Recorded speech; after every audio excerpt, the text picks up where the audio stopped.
আসসালামু আলাইকুম ওয়া রাহমাতুল্লাহি ওয়া বারাকাতুহু। এখন আমি পাঞ্জাব নবীর মাজার জিয়ারত করতে এসেছি। এইটা হলো রাস্তা থেকে ঢোকার মেন গেট। এই একটাই গেট। নবী পাকের মাজার জিয়ারত করতে গেলে এই একটাই গেট দিয়ে ঢুকতে হবে, অন্য কোনো গেট নেই। আর এই জায়গাটির নাম হলো পাঞ্জাব শেরহিন্দ শরীফ, অর্থাৎ মুজাদ্দিদি আলপাসানি রহমতুল্লাহ আলাইহির মাজার পাকের পূর্ব দিকে 18 কিলোমিটার যেতে হবে। 18 কিলোমিটার দূরে এই মাজার পাক, নবীর মাজার পাক। আর এই দু সাইডে যেগুলো দেখছেন এইগুলো হলো মাদ্রাসা। এখানে বাচ্চা বড় সকলেই দিনী তালিম নেন, পড়াশোনা করেন। আর সামনেরটা হলো মসজিদ।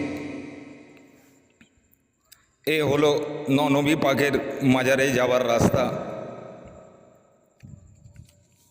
এই সব ছেলেরা পড়াশোনা করছে। তবে এই সব ছেলে যেনারা এখানে পড়াশোনা করেন কেউ কিন্তু এই এলাকার নয়। কেন এই এলাকার নয় সেটা জেনে রাখুন। চ্যানেলটিকে সাবস্ক্রাইব করবেন পরের ভিডিও দেখার জন্য, লাইভ কমেন্ট করবেন ভুল ত্রুটি থাকার জন্য। এই এলাকার কেউ এখানে পড়াশোনা করেনি, তার কারণটা হলো এই এলাকায় কোনো মুসলমান ঘর নেই, মুসলমান বস্তি নেই। পুরো এই এলাকাটা শিখ হিন্দু বস্তি, শিখ বস্তি এবং হিন্দু। আর এই মসজিদ মাদ্রাসা চলে। যেনারা নবী পাকের মাজার জিয়ারত করতে এসে কিছু দান করে যান, এবং এই বাইরের ছেলে যেনারা এসে পড়াশোনা করছেন ওনারা, এবং এখানকার কিছু শিখ হিন্দু ভাইরা সহযোগিতা করে এই মসজিদ মাজার ওনারাই চালান। এইসব কাজ চলছে। এইগুলো সব মাদ্রাসা, সব ছেলেরা পড়াশোনা করেন। এইটা হলো মসজিদ।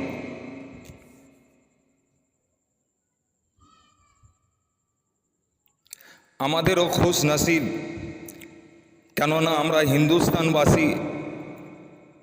আমাদের এই হিন্দুস্তানে নবী পাকের কদম আছেন, রেখেছেন, এবং নবী পাকের মাজার জিয়ারত করতে পারছি। আমাদের জন্য এইটাই হলো মদিনা শরীফ।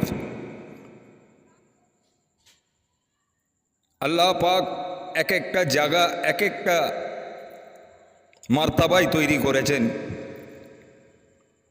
যেনারা হজ করতে যেতে পারবেন না তেনাদের জন্য আজমির শরীফ হলো হজ। যেনারা মদিনা শরীফ যেতে পারবেন না তেনাদের জন্য এইটাই হলো মদিনা শরীফ। কেননা এখানে নবী আরাম করছেন। যখন এখানে কিছু ছিল না, এখানে সর্বপ্রথম নামাজ পড়েছিলেন হজরত মুজাদ্দিদি আলপাসানি রহমতুল্লাহ আলাইহি। উনি ওনার মুরিদ ভক্তদের বললেন যে এখানে নবী আরাম করছেন, ব্যবস্থা করুন। তারপর থেকে এখানে কাজ শুরু হয়। এটা না হলে পুরো মরুভূমি ছিল, আস্তে আস্তে জান্নাতের বাগিচা হয়ে গেছে। এইগুলো হলো নবী পাকের মাজার। এক একটা মাজার পাক 17 থেকে আরম্ভ করে 22 ফুট পর্যন্ত লম্বা। এই হলো মাজার পাক। এখানে নবী পাক আরাম করছেন। হজরত মুজাদ্দিদি আলপাসানি রহমতুল্লাহ আলাইহি উনি সবাইকে বললেন। এনারা হিন্দুস্তানে এসছিলেন আনুমানিক 8 থেকে 10,000 বছর আগে।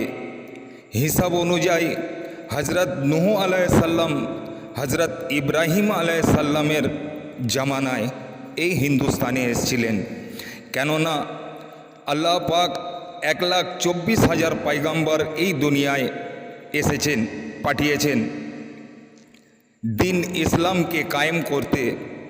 কে কোথায় আছে এ আমাদের মতন আম মানুষের বলার ক্ষমতা নেই। একমাত্র ওনারাই পারেন যেনারা আল্লাহ পাকের সঙ্গে রিশতা জুড়ে দিয়েছেন এবং জ্ঞানের নয়ন খুলে নিয়েছেন। সেই জ্ঞান নয়ন দিয়ে ওনারাই দেখিয়ে দেন কে এখানে নবী পাক আরাম করছেন। এই দুটো মাজার পাক কার মাজার পাক কেউ বলতে পারেনি। আসসালামু আলাইকুম ওয়া রাহমাতুল্লাহি ওয়া বারাকাতুহু।